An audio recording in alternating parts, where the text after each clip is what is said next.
at like schools I didn't attend, but they were open to everyone, so I went.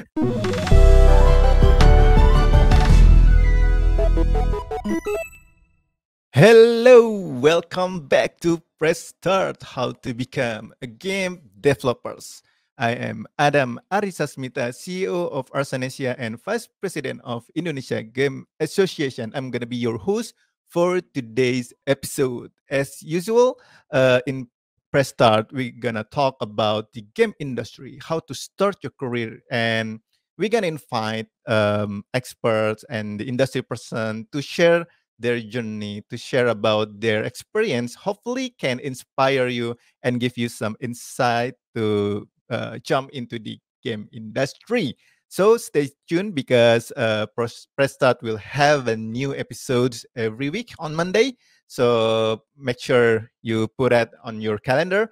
And of course, this podcast is brought to you by Indonesia Game Association or AGI and Goethe-Institut Jakarta. And today we have a very, very special guest that will share um, her experience and her journey to all of us. So let's welcome Sarah. Hey. Hello. Thank you, Adam, for Hello. having me. Super happy to be here. Right. Thank you. Thank you for coming. By the way, Sarah, where are you based on? Oh, right now I'm in Paris, in France. Oh, you're from France. Yeah. What's the time difference between Indonesia? What time are you in your place right now? Right now it's 11 a.m. 11 a.m. In my place, it's 4 p.m. Oh, Yeah, I so see. yeah, quite 7 hours, 8 hours, Yeah. something like that, right? I see.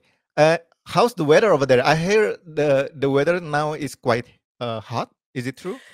Yeah, we've been like through heat waves like during the Ah, whole summer. It's been like that. So I think at some point we're at like 40 degrees, but nothing ah, nothing in France is made for hot weather. yes, I hear about it. Yes, yeah. So yeah, you go to places and there's no AC basically Mm. most of the time. Oh So that my was a gosh. bit crazy. Oh my gosh. Wow.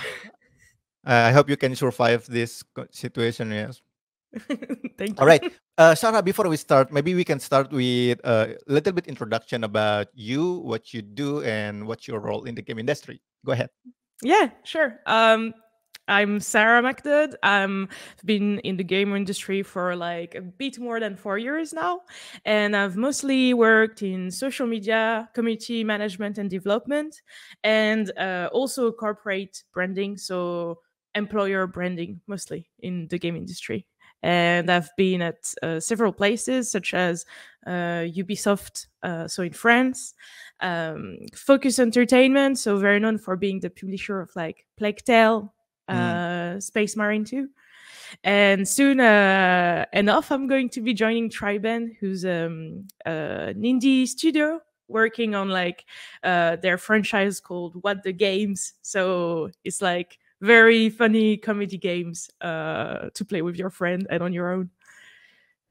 I see. We're gonna talk about the role that you've been doing, what how you do that, what kind of skill that needed to do that role. But before that, usually all of our guests, we're gonna have some trivial question. So no need to worry. There is no right or wrong answer, and no leaderboard. You don't have to. you Okay, don't cool. have to. You don't have to find answer on the internet. So just some trivial question for you. All right, All right. Sarah. For the first question, do you remember when you were a child? What is the first title, the first game that you ever played?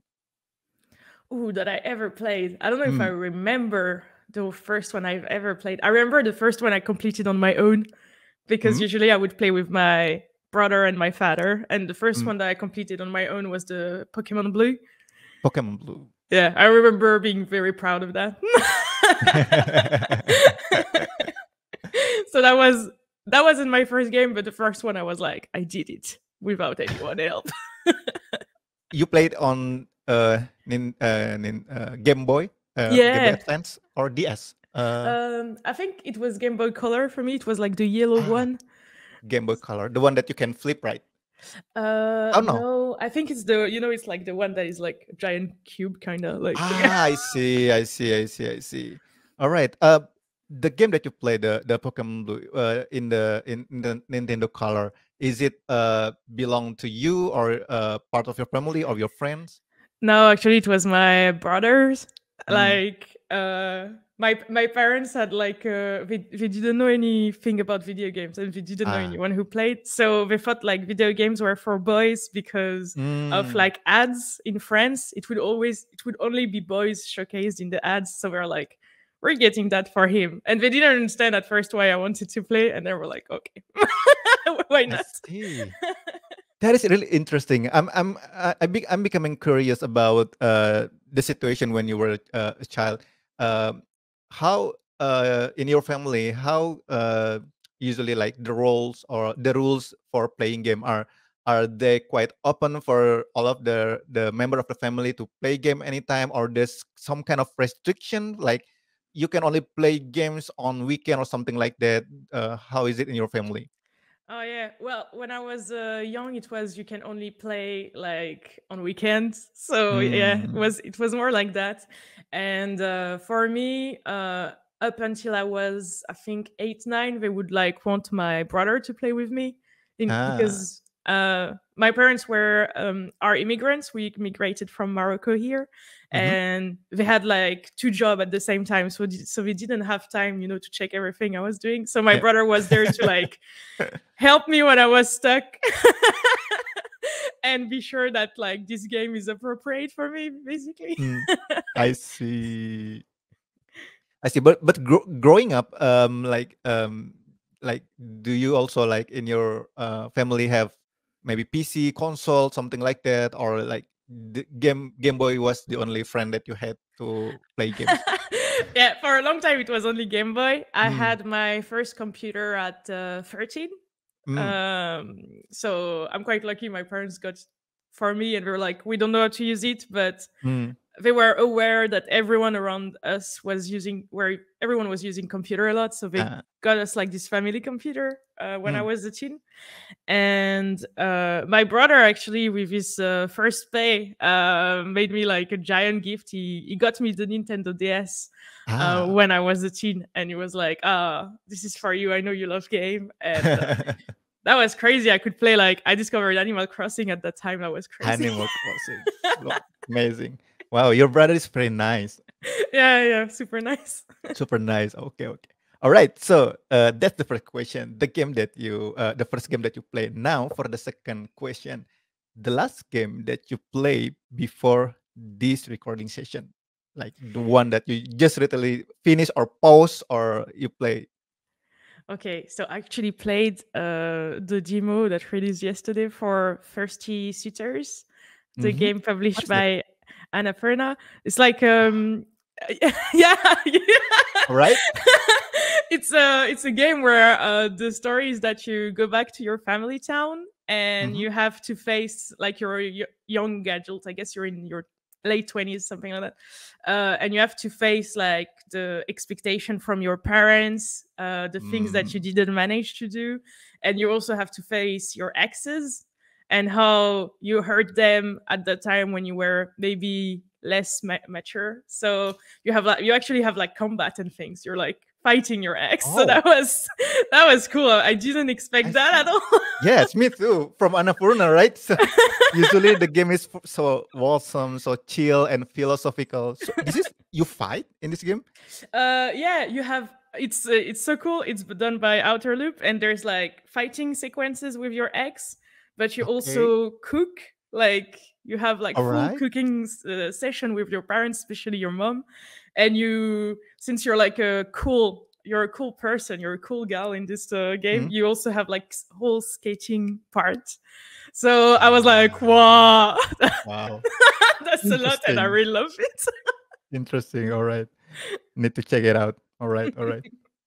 Is there any kind of like specific genre that you really enjoys to play, or you play any kind of genre?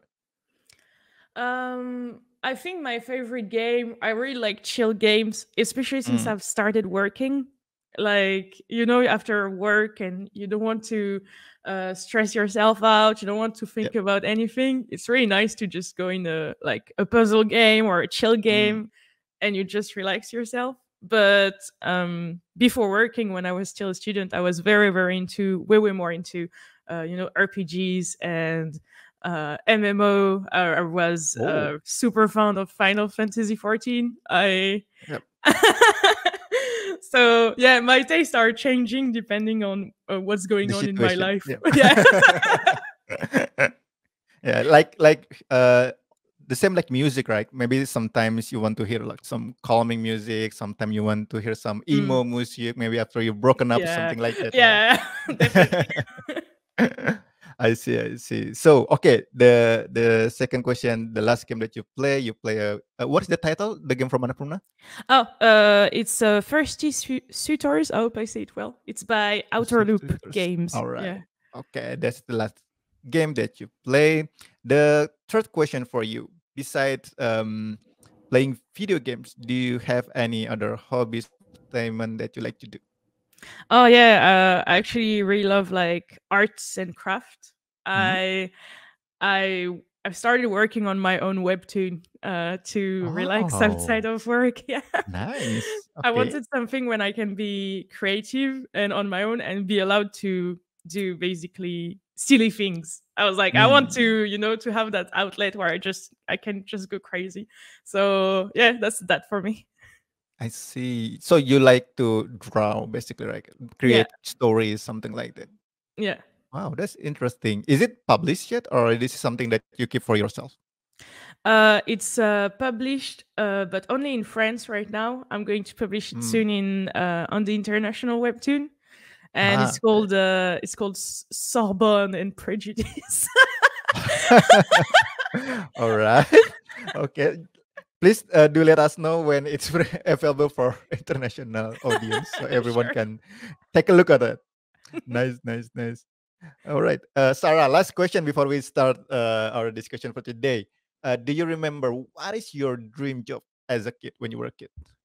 Yeah, my dream job as a kid was to become an animator, to work in Mm. animation, like feature films and shows for kids. Okay. So quite different from what I'm doing today. Yes, quite different. That's okay. A lot of people did that. Yeah. So actually, I pursued it like very, very like for a long time, up Mm. until I got uh, my baccalaureate, which is like the high school diploma in France.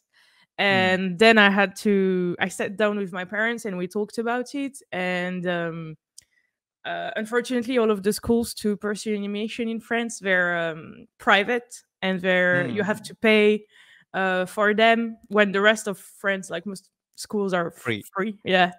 I see. So my parents couldn't afford it, and also they're very like realistic. Like, sometimes they can be a bit harsh. Sometimes they were like, "Oh, um, we're in another country. We don't know Mm. anyone in arts. Mm. We don't Mm. have network. So there is like very small chance you're going to be able to make it and things like that." So at the time I was like, okay, so I can't afford it. So I'll Uh, go for something else. But I'm I quite see. happy right now. So in Yeah. the end, I won. Yes. All right. Thank you so much for the answer all of the question. I think this is gonna quite help all of the audience to know you a little bit better, like from the game that you play, from the things that you do, and something like that. So, Sarah, so in this podcast, we would like to to talk about your journey in the video game industry, right? So, most of our audience maybe they are still new, or maybe they're in other industry and want to switch career to the game industry, or something like that. So maybe your story can inspire all of them to how the ecosystem in France maybe different, and some challenge maybe we are facing right now to in Indonesia, and something that we can learn to. So for starters, to start the talk for today, uh, Sarah, do you remember like when was the first time that you noticed that I want to work in the game industry, and what is the trigger back then? I think it was during my university years. Um, Mm-hmm. at the time, I was still holding on onto the idea that maybe I could go back in animation somehow, Uh, because I saw on the internet that like some people managed to get into it way later in life. So I was like, maybe there's a way. But in the meantime, I can't do it, so it's okay. I'll look at other creative industries mm-hmm. because I realized I wanted to be in something creative. And basically, I looked into cinema, and I was like, okay, I don't like it. I looked into Why? I think it's super interesting, but Uh-huh. I also felt like it was very like it wasn't for me in terms of like Mm, you need to have at the time I didn't know anyone, and I felt like in cinema especially you really needed to have connection, and ah, because there's so many people going into it, juniors, that was like okay, that's a lot. That's also more like creative process is different. So I was like, okay, this one is not for me. Like live action cinema. Let's see what else. Then I mm. went into looking into publishing, like editing books and things like that. Ah, book. All right. Yeah. And I also was like, that's not for me as well. And then I looked into games, and I was like, it's weird because I've been playing games my whole life, but I didn't even think about games first. So because in my head it wasn't like a thing, like there wasn't an industry. It was, I don't know why. I was like, oh, it just pops up. Mm, Never looked into it, and then I looked into it, and I really like games and the creative process, and the fact that most of the time a game isn't done by one person, it's done by like a super big crew of people and mm, talent. And I was like, oh, that's actually super cool that like there's no, how can I say, that there's no big star, like in the sense where in cinema you have the actors and then you have ah, the director, and in the games it's really like you have a team and everyone's working for it. And I really like this idea that it was like a creation of a group. I see. I see. And how was the first interaction that you have in the game industry? I mean, uh, did you start with internship or did you start with creating some game for game jam, something like that, joining community? How was the first interaction? So for me, it was I looked into Game Jam first. Ah, So very small one at like schools I didn't attend, but they were open to everyone, so I went. all right. I was like, if I can invite myself, I will go. So that was great to see. Even working on the small games can enable you to learn a lot of things. And it was great to have. Usually for me, it was game jam during like the weekend, like very small one. It was great to see how people think, to meet other people from like field I had nothing to do with, and I really liked it. And Mm, that's when I was like, okay, I'm gonna try to get into the game industry. And basically, what I've done is not super usual. I knew I couldn't pay for the schools as mm-hmm. well. Yep. So what I did is that I tried to get into marketing first because I like Mm, marketing as well.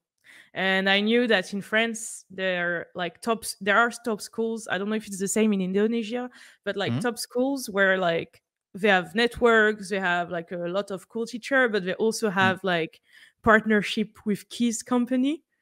I And I see. knew Ubisoft, which is like the big boy of France. I knew they had partnership with some of those top schools.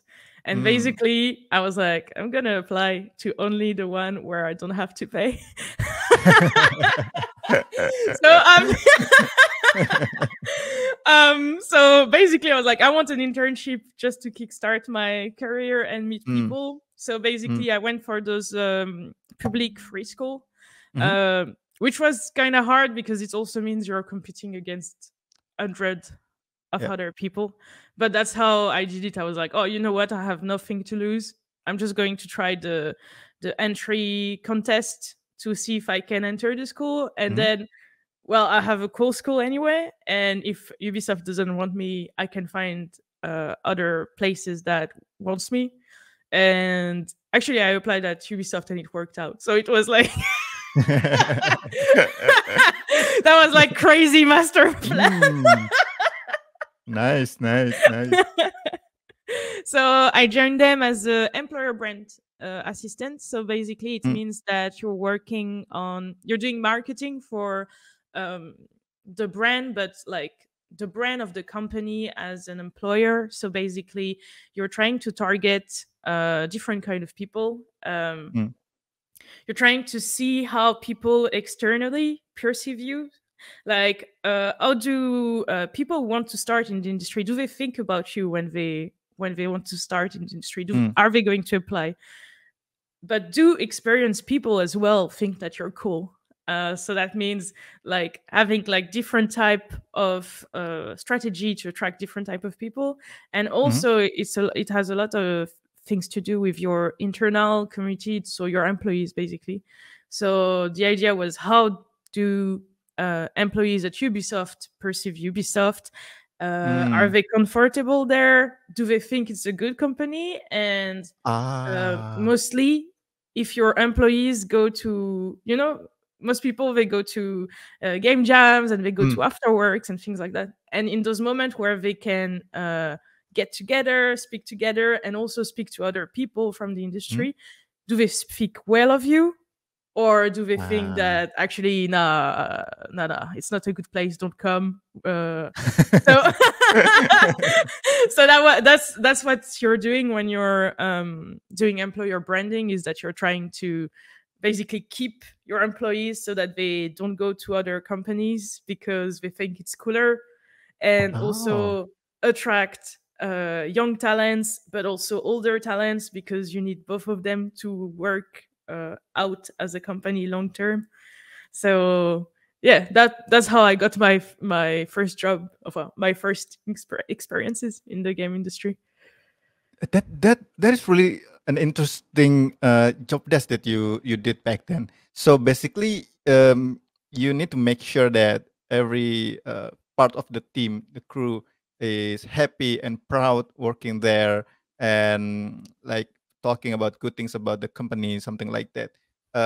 How do you make sure any of that? I mean, like working in the game industry, sometimes it's hard, right? You need to face deadline, you need to crunch, maybe you have a clash with someone or something like that, and how do you make sure that everyone's happy?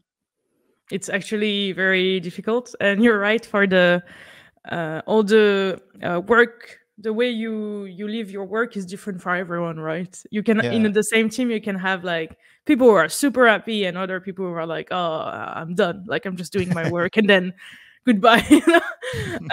So it's quite difficult, but the idea is that at least for employer branding teams, you're supposed to provide, you're supposed to be the one who goes, oh, let's send a form to everyone and see who's happy and who's not. Sometimes it can be very different, but sometimes you can see that in some fields they're very unhappy, and in some other fields they're very happy. Or even just different team in the same department, one is super happy and one is super unhappy. And basically the thing you have to do is, if you're a nice person that I would like, is that you send like anonymous forms and you ask people to tell you why. Sometimes it can be, like things that you don't even think about first. Like it can be like bad management. You know? Yeah. If like a whole team is unhappy, usually it shows that it's bad management, that something wrong, like there's something going wrong. Is it like people crunching? Are they forced to crunch? Are they like, or is it like a manager with no social skills who just like treat people as worker and like doesn't care about them as people? It's actually like it can be common in some places. Or is it like something, even like something very hardcore, like sexual harassment, things like that? Yeah. So basically that's the work of the employer branding, is to look internally what's going wrong. And so usually those teams, they're marketing, but also half of it, or managers in the employer teams are HR. HR. Because I didn't have I don't have a diploma for HR, right? But Yeah. employer branding is so linked to it that basically Mm, everything that is has to do with very like important things, it has to be taken over by someone from HR. Me, mm. I can do like social media post on like a party at work or things like that, like fun things. But Ah.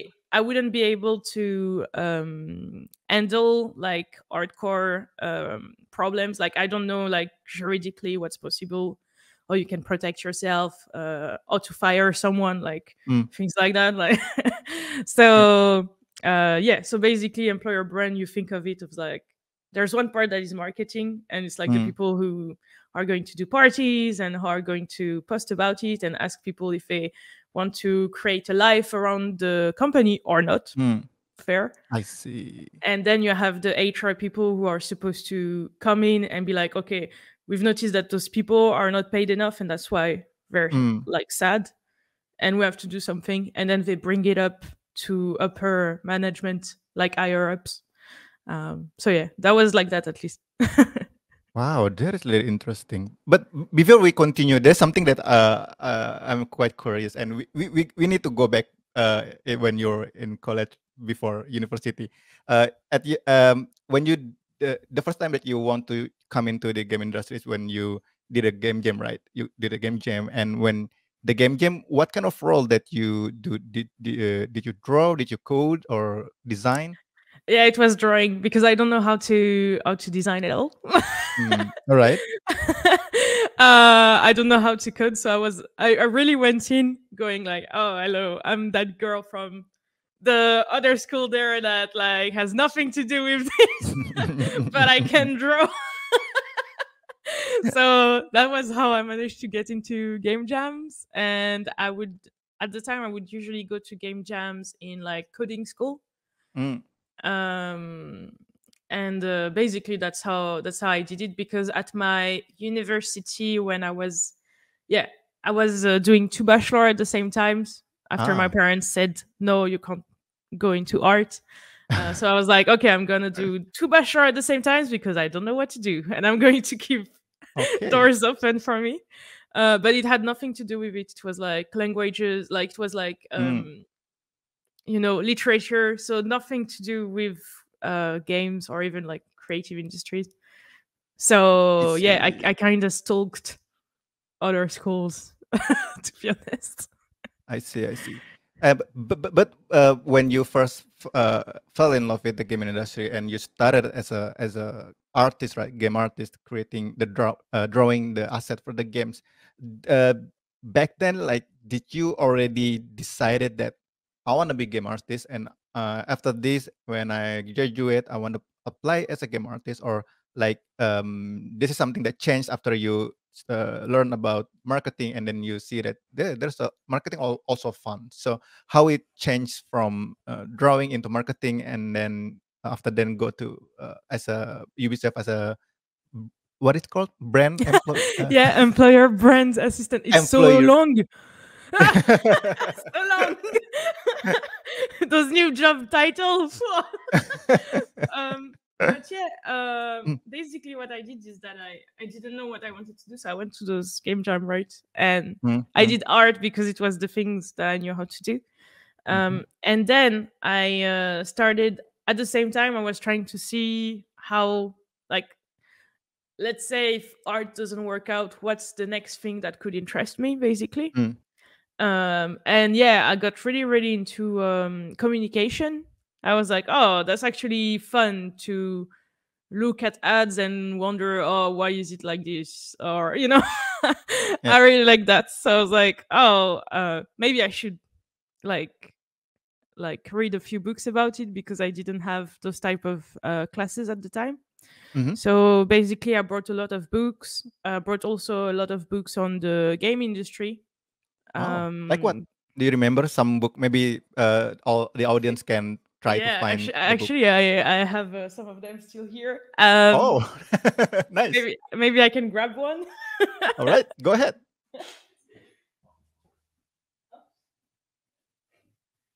Yeah, so I What brought is this that? one at the time. So Ah, it's game it's called, development production. Oh yes, game development and Ah. production, and it's like a whole book a whole book about like production, and Mm, it also like helps you understand, you know, what's going on in the production teams if you've never been in the industry. What mm. exactly is the role of a QA, things like that. So Ah. that helped me understand a bit more what was going on. Yes, yes, yeah, that's a good one. So yeah, since I didn't know much people, I was like, I can buy books. Mm, So that's what I did. And then I started getting way more into marketing, and I was like, oh, actually, I think I want to go for marketing and see if it works out for me, and if it doesn't, mm, it's okay. I can always find something else. mm. But yeah, basically that's how I went into animation, then maybe not, and to art in game jam, to marketing. Ah, I see, I see. That's really interesting. The role that you take in Ubisoft, it's under marketing department, right? So my manager was HR, but I was linked to Ah. both the communication teams, because internal communications, things like that, and Mm, mm. HR, because of when it gets very serious, you have to let someone who knows laws do Yep, things. yep. True, true, true, true.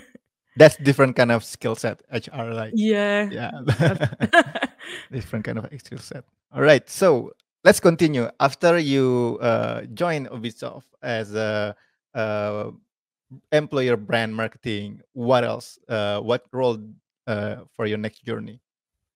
So after that experiences, I knew I wanted to stay in games, but Mm-hmm, I knew I didn't want to do employer branding anymore, because mm-hmm. I was like, oh, actually, uh, I think I want to do like marketing for games. Like that's Okay. what interests me. Um, so basically, I asked at several people that were at Ubisoft at the time for little Mm-hmm, interviews during my internship with different job in marketing, so that I mm-hmm, could call them for 30 minutes, ask them like a bunch of questions, and see what type of job I would like. Like, it's something that basically I did out of blue, and I just contacted people because you can have a list of all the people in the company, mm-hmm. where they are in the world, and what games they work on. So I was All like, right. oh, this person looks cool. I'm just going to send them like an email and ask them if we can have like a little chat. So I did that with like for like my internship was 6 months, and I think for 4 months I was doing that. Mm. All right. On top of work, after work I'd be like, I love. So that's interesting because I thought people would say no, because it's, Mm-hmm. but actually most people were like, oh yeah, yeah, sure. And so yeah, I if I have one advice is, don't be afraid to reach out to people even if you Mm. think you're no one. So I discovered a lot of marketing job that way, and I realized that I wanted to be a com dev, a community developer. So Mm. basically, someone who works on the whole community strategy on social media, but also at events, who on a project, if there's like multiplayer features and things like that, they're usually involved in production, because Mm. it means that the community is like a great part of the project. The fact that people are going to play together and things like that. Mm. So I realized that, and what I did is that I spoke to different people from the US, people from at the time it was Singapore, so they were Mm. working on Skull and Bones, so I asked question about that as well, and people in France, and I realized that the rules are kind of different in all Oh. the, like, internationally the industry is like super big, so there are regional like characteristic, and Mm. the way you get hired isn't the same everywhere, I mean. Uh-huh. So basically in France I was told, oh, if you want to I was told by one of the marketing manager, if you want to have a good Mm. profile to be hired, you should at some point go into a marketing agency just to see what it's like and to Okay. test your skills. I don't know if it's true, but at the time I was like, okay, I'm gonna All right. try. Let's do this. All right. Yeah. Because for example, the person that asked question at in Singapore's and in the US, they didn't tell me that at all. So I was like, oh, Mm, maybe it's something just in France. But now that I have more experience, I realize that it's not necessarily true. You can get into mm. the industry without going to a marketing agency. But at the time, I was like, oh, okay, he said that, so I'll try. So I went into a marketing agency actually just after Ubisoft. Okay. So for 5 months, I was like, okay, I saw what it was, and I didn't really like it because it was marketing. It was interesting. I learned a lot, but it was marketing for like alcohol brand, baby food, Mm, mm. even like initiative for young people. This one was the fun one, but like most of the time, it was product of daily life. Okay. um, I learned a lot, but I realized I wanted to go back to games because to me, community management and development is super interesting in games Mm. because player are very involved. They very much care about the game. It's like part of their daily life. Of course, like the yogurt you eat is also part of your daily life, right? But Yeah, you're true. not going to go on a forum and be Yeah. like, "This is the best yogurt I've ever eaten."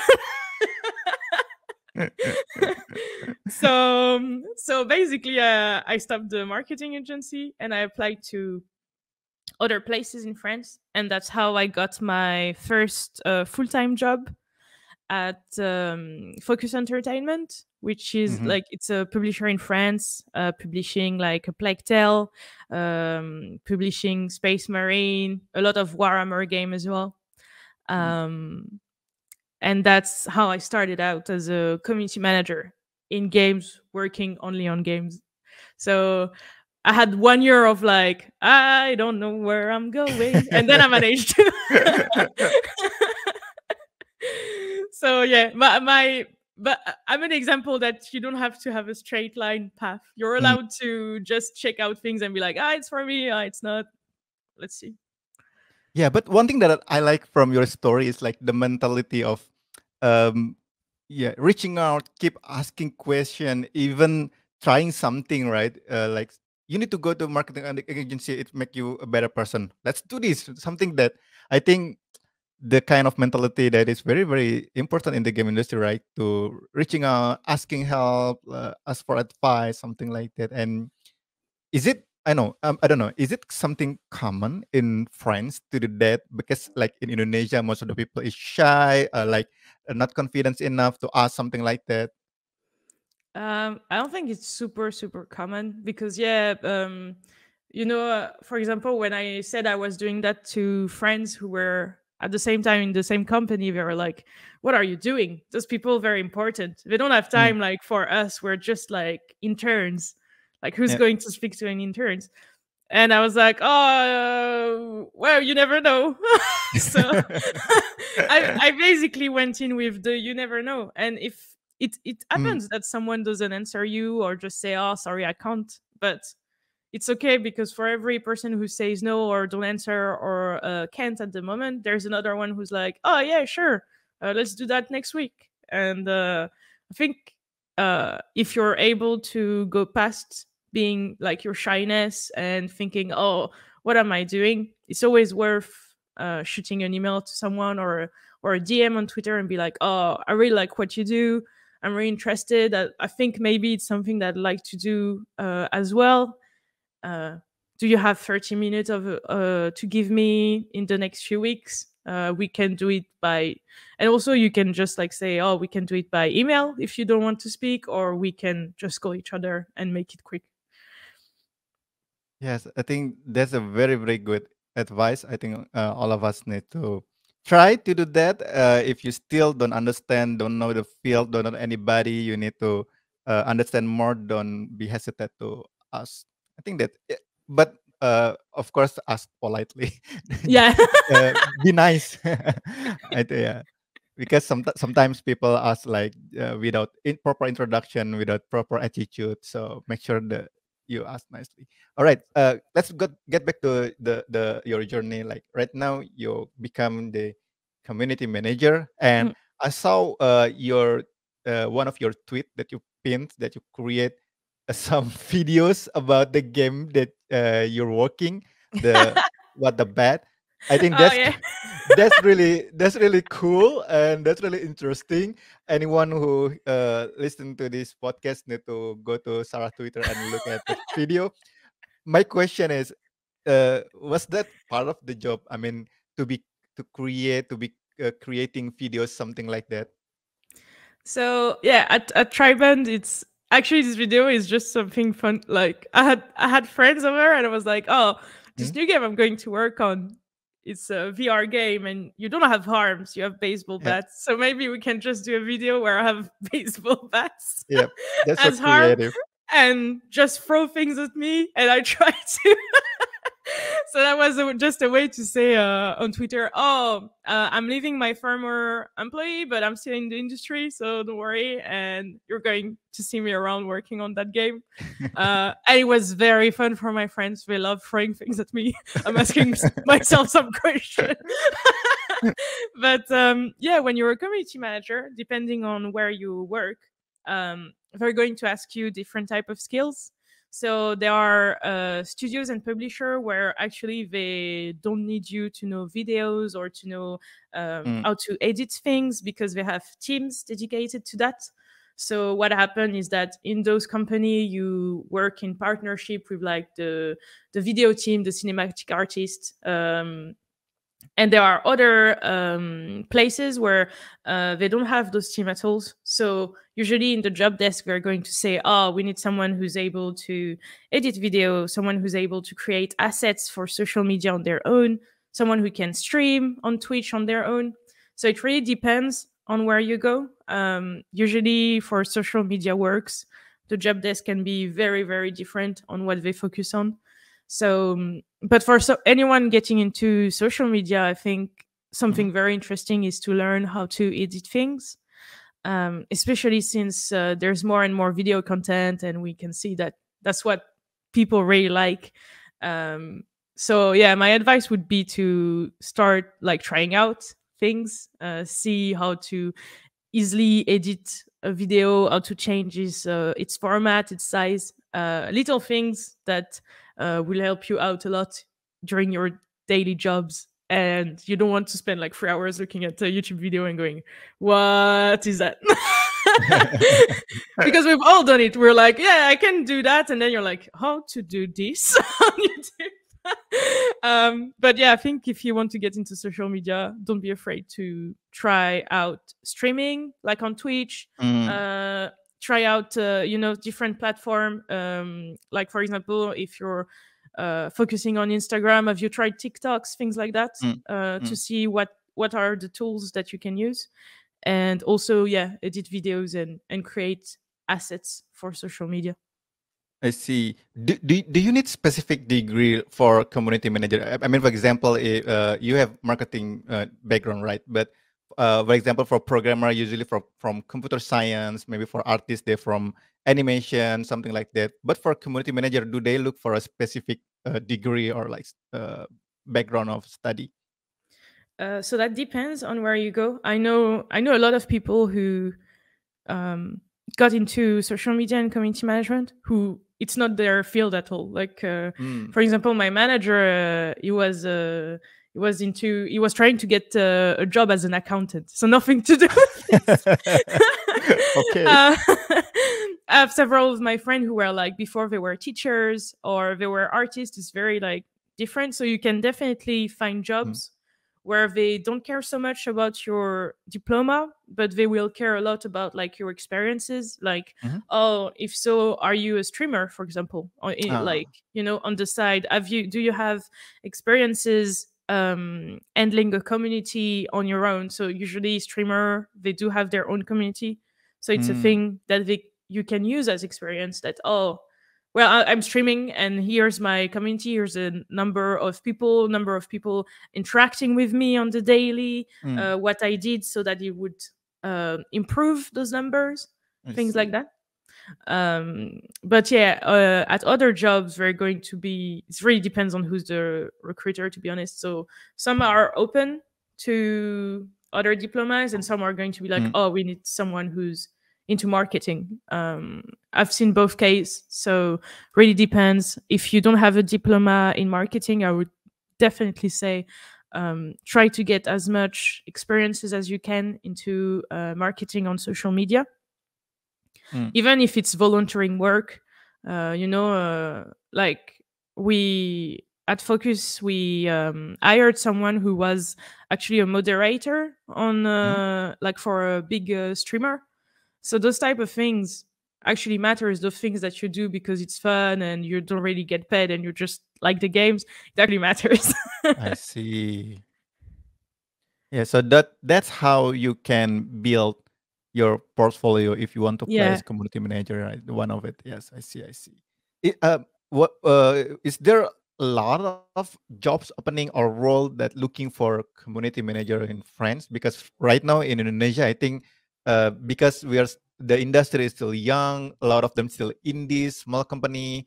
The title itself is not easily available, but in your case, like is it there's a lot of opening in that role? Usually, yes. It's we have a saying in the French industry that usually, if you get into social media as a junior, you leave Mhm. after 2 or 3 years, which is actually true. There's a lot of turnover because, um, well, it's a hard job and people like don't realize it. Like, Mhm. um, sometimes you have to deal with online people, right? And sometimes you have to deal with people who are very very upset, people who are Yeah. crossing boundaries. I've Yeah. had people who like found my address, things Oh, like that. really? Yeah. Oh my god. And I was like, how did Oh you my do god. that?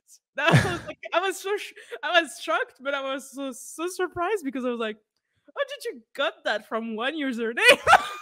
Oh my god. All right. Um, Okay. it's also something where it's a job where since you're in contact with people all the time, it can be hard in terms of mental health, in terms of like taking care of yourself. It's also the thing where like the community it never sleeps. Like Mm. Yeah. when Asia is asleep, Europe and US are awake, and when Yeah. Europe is asleep, Asian the US. So basically, Mm. it's a thing where there's always work, always a ton of work. So it's thing to take into account, definitely, because that's also why a lot of people are like after a few years they're like, okay, I've done it, I'm Yeah. happy. Uh, that's the way I got into the game industry, and now I want to do something else, and it's fair, I you know, see. Yep. Yep. it's fair. True. True. True. I see. So I see. uh, in France, we have a lot of opening for this type of job, and it's also Mm. seen as an entry level type of job. But the fact that most people are leaving the field after a few years, it means that we have trouble having like experienced people. Experienced people Mm. are like very very looked after. I see. um, Mm. so yeah, actually I think it's a very fair strategy if you want to get into the video game industry and you don't know how to start by community management. And most people that started at the same time as me now they're doing things that are entirely different. Like now Mm. they're developers. Another one went into like went on the production side and is a line producer. So Mm. it's a good way to see things because as a community manager, you will work with both production and marketing. You're going to meet a lot of people and you're going to be very involved in the game. So if someone like wants to get into the game industry and just start out with social media, I think it's a good thing. And if you're very Mm. passionate about social media, it's also a good thing because you'll see that as the years pass by, there's a lot of jobs, but there's less of us. So it's a bit of a gold rush. And that's Yeah. Yeah. when, as a person, you can say, oh, I want to this much. I want you to pay me this much to do that because I know I'm rare, so you can afford to. Mm. So it's Uh, quite cool in Yes, as a that's whole. really interesting. Yeah, especially when you mentioned that this is become like entry point, right? Maybe somebody wants to work in the community industry and they cannot code, they cannot draw, they cannot design, they still don't know what is the game industry, and starting point as a community manager is one of the way. I heard like some other ways, like from KA, like from the quality Yeah, assurance, there's also like a path, but this is all the another path that you can do to start jump into the game industry. Nice, nice. yeah, All right, definitely. go ahead. Oh, sorry. Yeah, I was gonna say often we have a joke at least at Focus. I used to say Q and C and we're like twin brothers. Oh, Like, really? Why? Oh, because because usually you report it to the. yeah, and also it's like at least in France, I don't know if it's the same, but in France it's like a lot of entry level job in that for that like job it's an Huh? entry level often, a lot of juniors, and often also a lot of bad pay like or at least low pay. So I Ah. used to say, oh, you know, we're the same, but we're in different department. But I see Uh. you, you see me. But that was at my employer at the time. I don't know if it's true everywhere. Yeah, they might be right. That might be right at some point. All right, all right. Sarah, I also interested to learn more about your other activities in your spare time. Like you also do volunteering, right? Like in the friendship garden and women in games. That's quite interesting. What drive you to do volunteers work like this? Is this something that become a problem in the game industry in France, or what do you think about it? Yeah, actually, I noticed in France at least that um, for example, in most places, like you know, you go to work, but you also meet other studios, and you go there, Mm, and you realize very quickly that there's not a lot of diversity. Like there's not a lot of women, but there are mm, also not a lot of people of color. That is to say, there's not a lot of like black people, Asian people, Arab people. So usually, it's like a very specific type of person. And what I realized is that uh, it's not it's not necessarily a fault, but once you try hiring people, usually you try to hire people that are like you. mm, So what happens is that if you only have men, French men, white men, usually they tend to hire people who are like them, mhm, and that just create like a circle of like, oh, there's you arrive in a room and there's like 30 people and you're the only person who's like a woman, or the only person who's not white, or the only person mm, who's not French. And I thought, oh, that's weird. Because since I was helping in recruitment, I was mm, always wondering. I was like, oh, why is it like that when I see on the recruitment side, when I see when people apply, it's not like that at all. You know, you have people of different mm, like.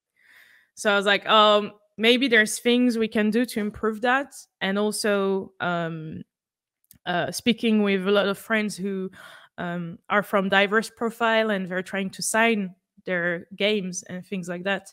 It can also be hard to get sponsoring. It can also be hard to get like even budget for prototyping, things like that. So that's why I got into Friendship Garden. I really like the fact that they were trying to change that, or at least help people who are looking for funding, but also people who are looking like for like attending events like GDC, like the big mm. international one. I would never be able to afford it, you know? Like it's so expensive. So uh, expensive. Yes. and I was like, oh, I can't afford it. I don't think most people can afford it. And I think if you're not as well, if you have to travel to get there, it's just an impossible task. Like Mm, and sometimes I don't know if it's true, but sometimes when you're out of it, you feel like you really have to go there to sign, like to meet publisher, to meet other people. And at Friendship Garden, they were like, okay, let's have a budget where each year we send people there, and it doesn't matter where ah. you're from, and it's just you, it's a giveaway. And we try to send people to GDC. So yeah, if anyone's listening to that and wants to attend GDC, feel free to like reach out, because that's what we want to do, is that we want to send people who wouldn't be able to go otherwise. Even from Indonesia? Yeah, yeah. Oh, I thought this is only from France. No, no, no, no, no, it's from all around the Ah, world. yeah, feel free to go for it. Okay, everyone. So, Friendship Garden. Search it on Google. And how's the process? Do you There is a form that you can fill up, something like that?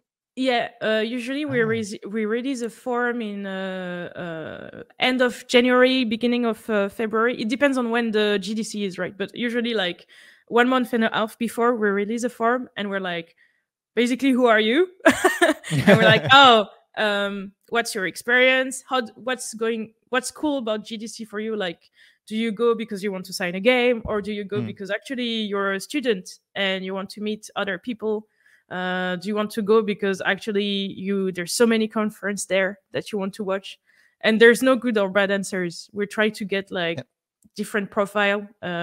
We in the past we sent out student, but also people with project were looking for publisher because all the publisher go there. yeah, So yeah. so I yeah, see. just fill the form and we'll come back to you quite soon after because we're aware like 1 month and a half is not a lot. So we're aware Mm, we need to buy you the tickets and stuff. So yeah. I see. But maybe before that, maybe some in our audience haven't heard about GDC before and why Oh this yeah. important. Can you maybe share a little bit what is this event and why GDC can beneficial for your career in the game industry? Oh yeah, definitely. So GDC, I think it's short. Stop me if I'm wrong. I think it's short for Game Developer Conference, and it's a conference that is held in the US. And basically, what happened is that it's a big event where there's a lot of conference throughout all the event, and it's mostly big names from the industry, people who have a lot of experiences. They come on stage and they share like not only their stories but their processes. Often they're like, oh, that game worked, that project didn't. We're going to tell you like in 1 2 hour why is it like that. So that's a place where people share their knowledge together. That's the moment where even if you're from different studios, you're going to get all together and like listen to someone who's going to tell you all about their work. And what I really like, it's also about things that didn't work out because True, true. it helps you Yep. learn through someone else's experiences. And at the same time, during those conference, there's another layer of it where since mostly everyone goes there, a lot of publishers are there. A lot of people go there to only sign projects. They don't even attend the conference. They're there to meet devs who are looking for funding and are looking for publishing. And that's a really good way to meet, for example, like several publisher in the same week. You just go there and you ask for publisher like, oh, are you available now? When can I meet you? You just like book a time slot with them and a place, and you can meet them. So that's very cool if you have a project, if you need a prototyping budget. Very, very good. And yeah, and another layer of that is that you basically meet people throughout the whole thing. You're going to have a lot of not only meetup at the event, but also a lot of like parties after work, after the event. So basically, the whole Mm, city just turns into game developer hub. yep. So very, very good if you're experienced, but also if you're starting out, because that's how you can meet a lot of people and learn a lot of things in a really small time. So yeah, I really, really think it's a good thing, no matter your experience level. That's it's correct. That's true. So for everyone who listening, try look about GDC. This is, I think, one of the biggest hub for you to even starting your career. Like Sarah mentioned, finding publisher, get investment or funding for your game. This is the place where you can meet everyone, make friends. I think that's also important to make friends Yeah, on that event too. So I know it's expensive, especially from our countries too. Like from France, it's quite far away, right? From Indonesia too. So the Friendship Garden can help you. They can provide you with the uh, funding, right, to go to yeah, the GDC. Oh yeah, my yeah. God, Plane that is tickets and awesome! That is awesome! That is awesome! All right.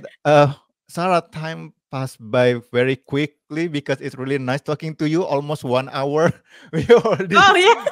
yes, we already talked for almost more than 1 hour. So this is gonna be the last question. I think for our closing question for you is for every audience out there like listening to this podcast right now, they are starting, they are trying to jump into the game industry, what kind of advice that you want to give to them? I think one of the advice is definitely what we said earlier. Don't be afraid to reach out to people, even if you're shy, and try to get past it and be polite when you do it. And it's okay. It's really okay if someone says no. Really, really. Like, don't be afraid to reach out to like 5% at the time and be like, maybe just one of them is going to answer, maybe not. But don't take it as like a personal thing against you. Like, it's sometimes it just happens that you're contacting all of those people where it's production hell and they don't have time to answer. So I would say that. I would also say don't be afraid to join local communities and also global communities online, and meet people and make friends. It's really like a good thing to meet other people and not stay in your bubble on your own, especially if you don't know anything about the industry. So don't be afraid to reach out. There's a lot of communities online as well if, let's say, you're not in the big cities and things like that. So uh, yeah, thank you internet. That's the moment where we can all like start meeting each other no matter what.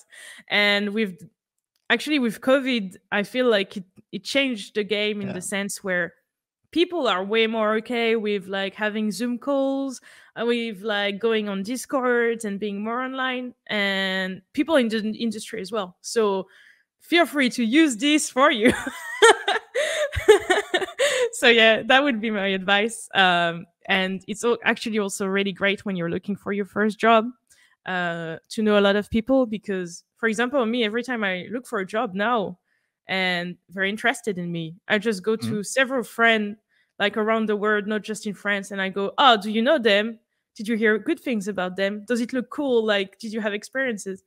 And that's how you can like have a sense of how the place you're going to join is viewed, like in the industry globally, because sometimes people are very good relationship in only one country, but like for example you don't know it and they have very bad relationship with some of their Ah. partner studio in other countries, and sometimes you're like, ah, maybe I don't want to go there. So yeah, really don't feel ashamed to reach out and to speak with people. That would be my advice. That is amazing. Thank you so much, Sarah, for taking your time to share all of this. I think very, very amazing insight and experience. And Thank I think you. that is for today. I hope this conversation, this session, the discussion with Sarah can give all of you insight and courage to start your career as a game developers. I think I'm Adam Ardisasmita. Keep playing games, start making games. Thank you, Sarah. Bye bye, Thank you. everyone.